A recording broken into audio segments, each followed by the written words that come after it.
A week before Christmas, I wasn't supposed to hear anything. I was standing in the hallway, coat half on, keys cold in my palm, when my mother's voice drifted from the dining room. Low, careful. The kind of voice people use when they think the walls are loyal.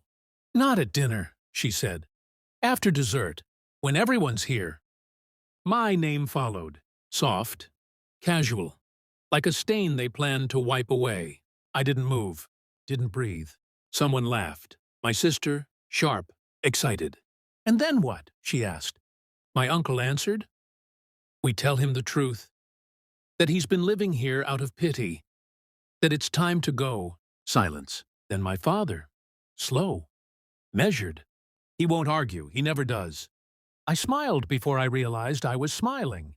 Not because it hurt, because it finally made sense. For years, I'd felt it. The pauses when I entered a room. The way conversations bent around me.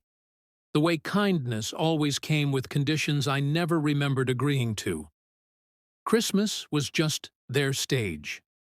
Family, guests, witnesses. Public humiliation dressed up as tradition. I walked out quietly. Let the door close without a sound. That night, I lay awake, staring at the ceiling, replaying every detail. Not anger, not yet. Just calculation, timing, faces. Who knew what? Who enjoyed it? Who stayed silent? Betrayal isn't loud. It whispers first. Over the next few days, I became invisible on purpose. I listened more than I spoke, watched reflections instead of faces, noted how my mother avoided my eyes, how my sister rehearsed smiles in her phone camera, how my father suddenly became generous, offering advice, rides, fake concern, guilt masquerading as affection. I checked the calendar. December 24th, Christmas Eve. Dinner at 7. Catered food, expensive, unnecessary. A performance. They weren't just throwing me out. They were cleansing themselves. So I made my own plans. I moved quietly. Changed passwords, redirected mail, backed up files, printed documents they didn't know I had, conversations, messages, proof of things that didn't fit the version of the family they sold to the world. The truth has weight, and I wanted them to feel it. On the morning of the 24th, my mother called. Her voice was already tight. Controlled panic wrapped in sweetness. "Where are you?" she asked. "Everyone's waiting. The catering is here." I laughed. Not loud. Not cruel. Just honest. "Told you," I said calmly. "Don't wait for me." Silence stretched. I imagined them around the table. Plates untouched. Smiles cracking. Realizing, too late, that the stage was empty. I hung up before she could speak. And, for the first time in my life, I felt ahead of them. Not angry. Prepared. By the time they understood I wasn't coming back, it was already too late. I wasn't hiding. I was positioning.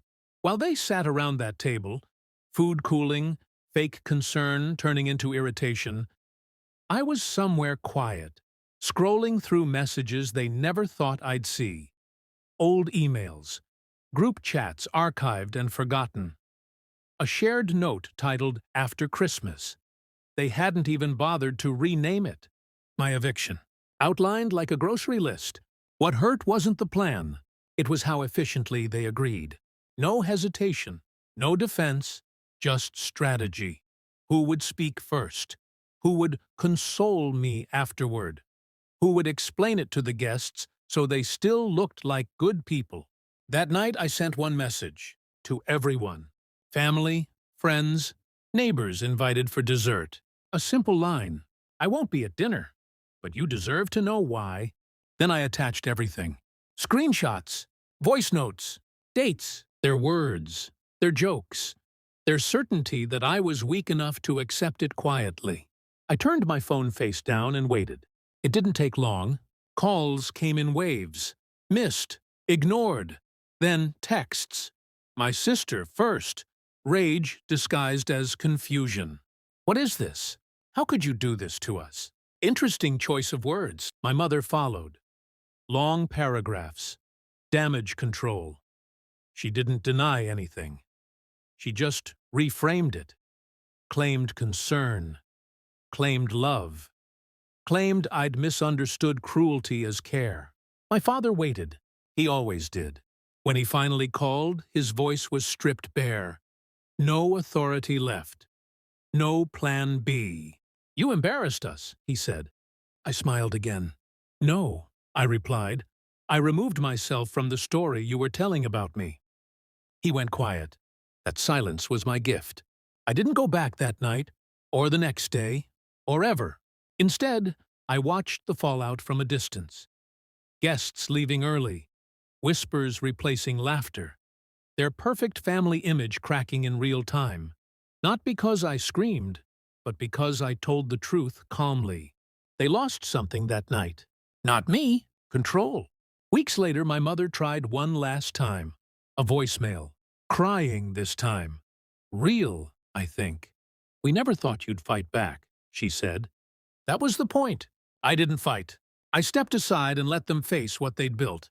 Betrayal only works when the betrayed stays silent.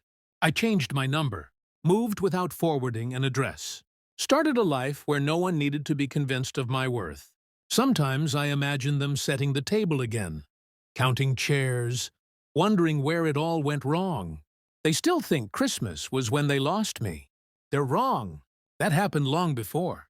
Christmas was just when I stopped belonging to them, and finally belonged to myself.